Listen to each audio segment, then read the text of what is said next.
Contrariamente a lo que muchas personas creen, la teoría de la evolución de Carlos Darwin, que nació y vivió durante el siglo XIX, 1800 al principio hasta 82 que murió, en realidad no es un desafío tan tremendo para la doctrina, la teología, la fe cristiana.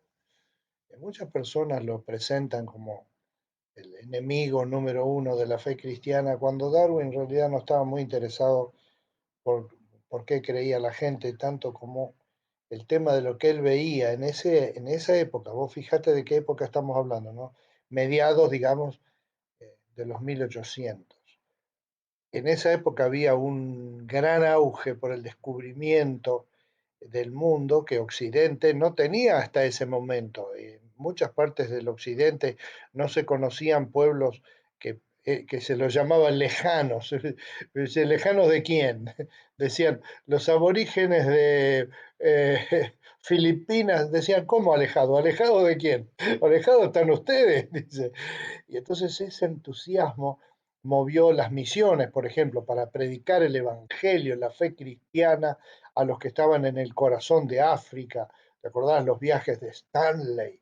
Y entonces él iba caminando y se encontraba con tribus y describían, anotando como eran ingleses estos, en una libretita, anotaban todo. Dice, nos hemos encontrado con unos aborígenes de alta estatura que viven todo el tiempo desnudos y comen vegetales y carne de monos e insectos. Y entonces ese entusiasmo, eso era la época de los viajes, y viajes en barco a todas partes, a traer cosas exóticas y el interés por lo exótico. Y nosotros en Argentina ligamos parte de eso, gran parte de la historia de la Patagonia, donde casualmente pasó Darwin. Y Darwin llegó a sugerir la idea de que probablemente en la Patagonia Argentina podría haber sido el comienzo de la creación. Fue entusiasmado por los paisajes que veía y sin mucha evidencia científica que no sea la contemporánea de esa época. En realidad, la teoría de la evolución de Darwin tiene varios aspectos o partes de ella. Algunos están completamente demostrados. Por ejemplo, lo de que las especies vivas, todas las especies vivas, todas, evolucionan, es decir, cambian a través del tiempo de acuerdo a los desafíos biológicos que tienen que enfrentar. ¿Cómo será que esto es así?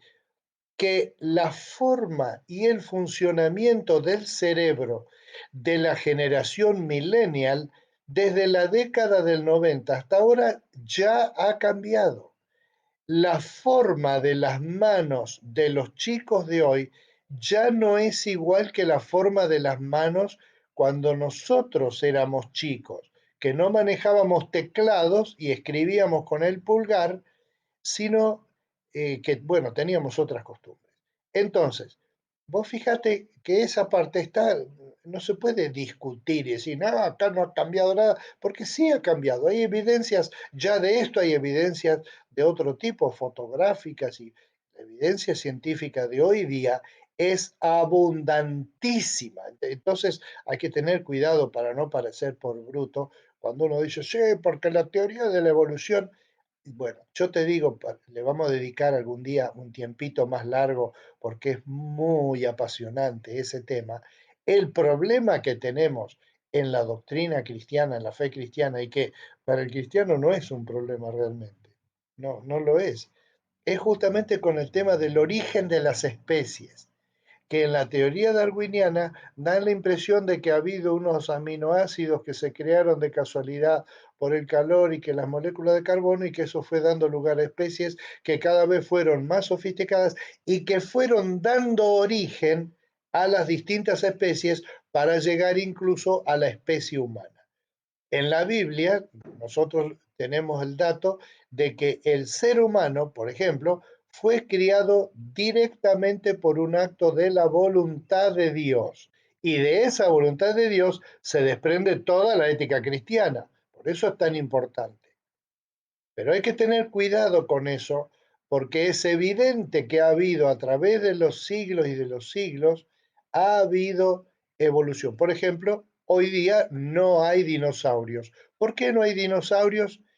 Porque eran demasiado grandes y no entraban en ningún lado. Bueno, esto que acabo de decir es una teoría científica. Sí, ya sé que es trucha, la acabo de decir, pero es para también bajarle un poquito el copete al tema de que la ciencia dice, porque la ciencia no es Dios, la ciencia es una forma y una forma maravillosa para mí de acercarnos al mundo, al universo y tratar de entender. Es eso nada más. Ahora, después todo lo demás que implica generación de otras religiones y de otras feces, como por ejemplo, creemos en la vacunación y otros que no creen en la vacunación.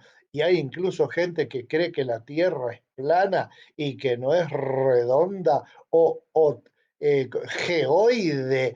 Bueno, esos son temas para discutir y en donde la fe, digamos, el hecho de que algo es cierto simplemente porque yo lo crea, no es así tampoco en la fe cristiana, porque la fe cristiana no es como yo creo, entonces esto es así, sino mi comunión con Dios hace que yo crea a lo que Él dice cuando realmente lo dice, y no porque a mí se me ocurrió, porque a mí me pareció que es así, que por eso hay un estudio científico de la doctrina cristiana. Hay un acercamiento donde uno busca entender y comprender la verdad. Y eso es algo que se ha hecho siempre. Ese es el fundamento básico de la verdadera teología, es el conocimiento de Dios hasta donde yo puedo conocerlo. Ahora, en la teoría de la relatividad hay un concepto que es muy importante que dice que estas adaptaciones de los seres vivos, todos los seres vivos, los vegetales por ejemplo también, implican que hay especies que van a saber, si se puede decir así, cómo sobrevivir en las diferentes situaciones y en las condiciones cambiantes, y algunas especies no van a sobrevivir, van a morir. Y algunos individuos, por lo tanto, de esas especies también, el ser humano también. Y yo quiero pensar en esta mañana en el tema de que hay personas que están sobreviviendo mal y algunas que directamente no están sobreviviendo. Es decir, ¿cuáles son las causas de muerte más comunes hoy día? Problemas cardíacos, número uno, cáncer, número dos. ¿Tiene algo que ver eso con la forma que vivimos? ¿Te das cuenta? ¿Te das cuenta? Y ahora, en lo psicológico, pues decís, no, claro, pero nadie por estar deprimido se muere. Bueno, algunos se pegan un tiro y algunos viven una vida que realmente es como estar muerto en vida. Entonces también hay una sobrevivencia, no sé si existe esa palabra, supervivencia psicológica, emocional y espiritual. Los cristianos no hablamos de las vidas que se pierden y de las vidas que son salvas, como en Salmo 34:19, un texto para que nosotros estemos contentos hoy y estemos sobreviviendo a esta época tan depresiva.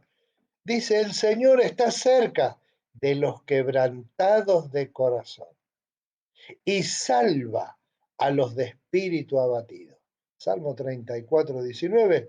Te lo dejo como para que lo pienses, para que estés alegre y para que se lo compartas a alguien que te parece que está medio tristón. Compartirle este tip para decirle, mi querido, fíjate vos, tenés el ojo de Dios puesto sobre vos y Él te promete que está cerca y que salva a los de espíritu abatido.